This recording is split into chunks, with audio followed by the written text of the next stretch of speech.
упат апсолутно не се Уставот и во согласувам. Судскиот совет. Слушам и просто не можам да си поверувам што слушам од представник на политичка партија кој што од уставниот поредок направи баш шоу, ќе го употребам незиниот израз, шоу, за жал на уштрб на националните интереси на Република Македонија и на македонците. Сите се сеќаваме што направија и како направија со промена на уставот, па не застанаа тука, па продолжија и овај со францускиот предлог, каде што ни виси над глава повторно отварање на уставот, па дури споменува истакнат правник, да, во рете, тука се согласувам дека е така, но зошто што чека 7 години? Па ние додека бевме во опозиција, додека се бираат тие уставни судии, ние говоревме дека како тоа може да биде уставен судија,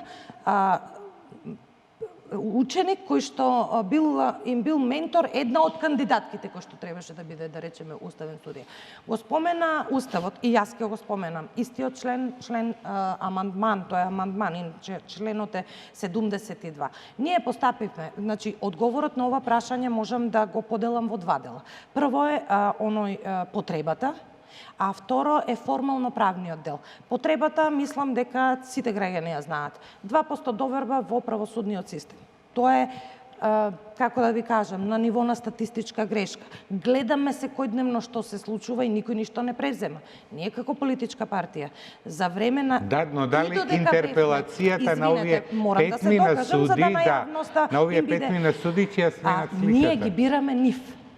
Значи, органот кој што ги избира овие петмина судии е органот кој што треба да ги разреши.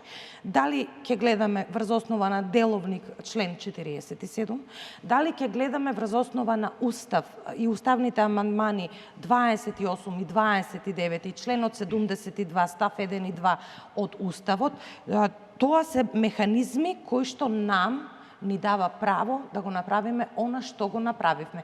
И како што рековте, не е задолжително. Уште една работа која што колешката ја заборава. Извештајот кој што го поднесува Судскиот совет до органот кој што го избира не е усвоен.